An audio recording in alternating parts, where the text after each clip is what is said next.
Sekarang pun kita ada di masjid, boleh jadi banyak lumuran dosa yang pernah kita lakukan. Ya, tidak ada yang sempurna.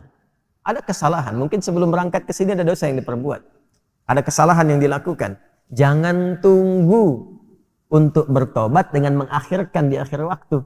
Ya, sungguh orang-orang yang menggantungkan waktu taubatnya itu di waktu-waktu yang panjang sehingga boleh jadi maut datang lebih cepat dari apa yang dia duga. Orang-orang seperti itu mohon izin tidak dapat mendapatkan kesempatan taubat dengan maksimal. Maka kalau kita sadar berbuat salah, kata Allah, hei, jangan malu untuk kembali kepadaku karena aku la Ghafurur Rahim.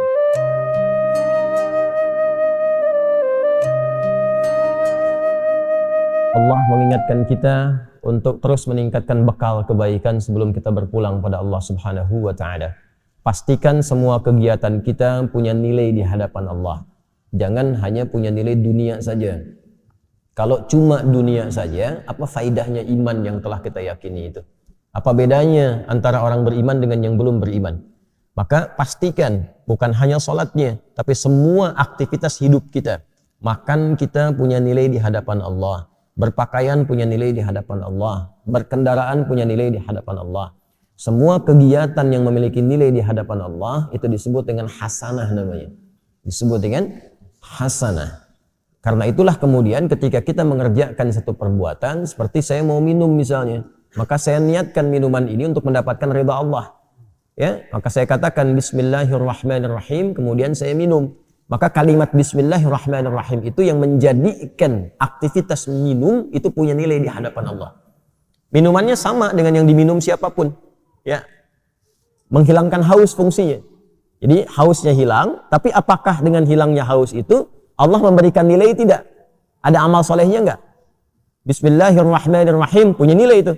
Itu yang dimaksud hadis Nabi, kullu amrin dzibalin la yubda'u fihi bismillahirrahmanirrahim fahuwa abtar. Ya, setiap perbuatan baik, ingat yang baik ya, bukan perbuatan buruk. Bukan korupsi pakai bismillah misalnya, tidak, enggak boleh itu. Ya, mencuri pakai bismillah, tidak. Semua perbuatan baik. Dzibalin itu yang dibenarkan oleh akal dan hati kita itu benar. Jadi sesungguhnya kalau orang berbuat salah, hatinya pasti menolak. Ya, hatinya menolak, itu bal. Ma fi balika. Apa sih yang ada dalam hatimu itu? Ya. Kan saya sering katakan begini kalau ingin menguji ya. Anda keluar dari masjid untuk ngetes, bukan dilakukan terus, bukan ya. Untuk ngetes, coba iseng-iseng pakai misalnya, dipakai iseng, bukan dipakai pulang ya. Dipakai iseng misalnya sendal orang lain. Masukin dulu, tes. Itu hati kecil pasti mengatakan, ya itu bal, hati kecil mengatakan, hei itu bukan punya kamu. Pasti itu, secara otomatis. Ya, secara otomatis. Lepas lagi tuh, jangan dipotong videonya ya. Saya mesti potong-potong video tuh. Ya, itu ngecek itu seperti itu, hatinya pasti akan protes. Nah jadi Nabi pernah mengatakan istafti qalbak. Ya, coba tanya hatimu yang paling dalam. Kedalaman hati itu disebut dengan bal namanya. Maaf ibadi, kenapa baluk? Apa sih isi hatimu itu yang membimbing pikiranmu itu? Ya? Nah dari situ kullu amrin dzibalin, setiap perbuatan baik yang dibenarkan oleh hati kita, membimbing pikiran kita, tapi tidak diiringi dengan Bismillahirrahmanirrahim. Ya, fahuwa abtar, maka terputus nilai keberkahannya. Artinya nggak ada nilai di hadapan Allah, cuma dunia saja. Nah, setiap perbuatan baik yang diniatkan untuk mendapatkan ridha Allah itu disebut dengan hasanah. Poinnya 10. Setiap perbuatan baik itu poinnya berapa? 10. Itu yang dimulai di Al-An'am ayat 160 tadi. Man jaa'a bil hasanati falahu 'asyru amthaliha. Siapa yang mengerjakan satu perbuatan baik, punya nilai di hadapan Allah, maka nilainya diperintahkan pada malaikat mencatat 10 kebaikan.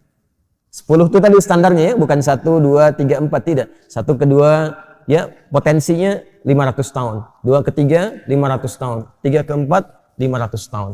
Makanya mengumpulkan pahala itu caranya mudah. Mudah. Ya, cuma nanti kemudahan itu bergantung pada iman. Makanya bab iman, bab akidah itu yang paling pokok. Gitu. Hanya iman yang mampu menggerakkan kita untuk mendekat kepada Allah. Kalau imannya tidak maksimal, sinyalnya nggak kuat, ya boleh jadi tidak akan semua amal itu menjadi amal soleh. Itulah yang menjadikan kerugian itu. Dikasih waktu untuk beraktivitas, tapi aktivitas yang dikerjakan tak ada nilai di hadapan Allah. Karena hasanah ini yang dibawa pulang, bukan minumannya. Ya, ini keluar lagi menjadi kotoran, ke alam kubur nggak ikut. Hasanah itu yang akan dikonfirmasi sampai dengan di akhirat nanti. Jadi di dunia dikerjakan, di akhirat ditampakkan. Itu yang dimaksud di Al-Baqarah ayat 201 itu. Wa minhum man yaqulu rabbana atina fid dunya hasanah wa fil akhirati hasanah wa qina adzaban nar. Kan? Maka di dunia kita mengerjakan itu, di akhirat dikonfirmasi. Konfirmasi itulah yang kita sebut dengan pahala itu. Jadi setiap nilai 1 ke 2, 2 ke 3, 3 ke 4 disebutnya ajrun namanya.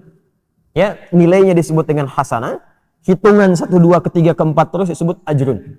Di surah At-Tin itu yang paling viral, lahum ajrun ghairu mamnun, ya. Nah, jadi itu yang disebut ajrun, kita terjemahkan dengan pahala. Jadi yang ikut pahalanya, amal solehnya di dunia. Di alam kubur kan sedang nggak ada amal soleh lagi. Ya, nggak ada amal soleh lagi. Jadi jangan berharap atau berdoa mudah-mudahan di alam kubur masih bisa tahajud misalnya. Enggak. Udah istirahat di alam kubur itu. Tinggal ditampakkan pagi dan petang itu, ya, ditampakkan kenikmatan surganya nanti. Kalau dia insan beriman, hadis riwayat Umar bin Khattab radhiyallahu taala anhu tentang sifat surga. Nanti ada kitab Bad'ul Khalqi di dalam Sahih Al-Bukhari.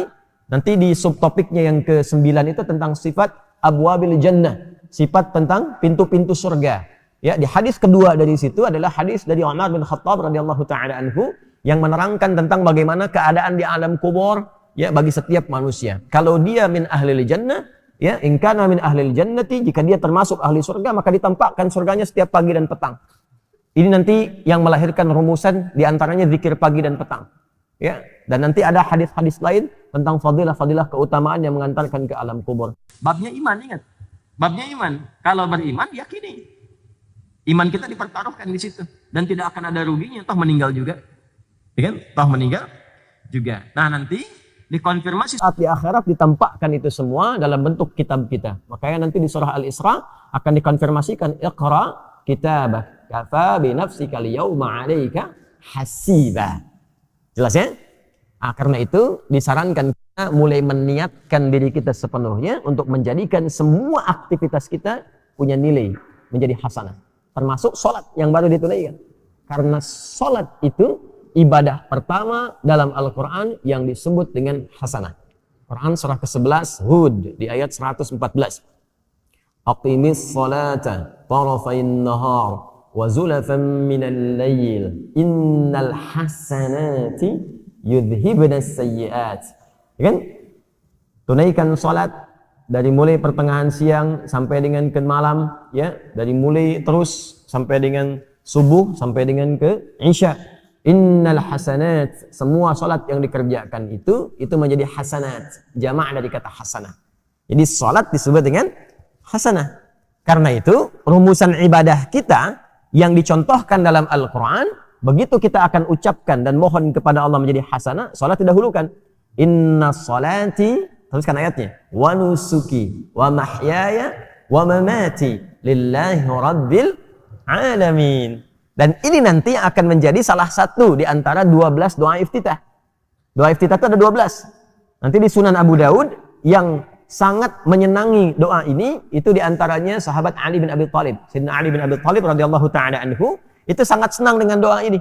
Beliau membaca dalam salatnya itu, wajjahtu wajhiya lilladzi fataras samawati wal arda hanifan musliman wa ma ana minal musyrikin. Inna salati wa nusuki wa mahyaya wa mamati lillahi rabbil alamin. La syarika lahu wa bidzalika umirtu wa ana minal muslimin wa ana awwalul muslimin, dengan dua riwayat. Nanti yang Abu Hurairah itu yang meriwayatkan yang Allahumma ba'id, yang Ali bin Abi Thalib yang meriwayatkan wajjahtu. Yang di situ terdapat inna salati. Jadi kita berikrar tuh. Bukan hanya salat kita, semua ibadah kita, wa nusuki, wa mahyaya, semua kegiatan hidup kita, ya, wa mamati, sampai kita wafat.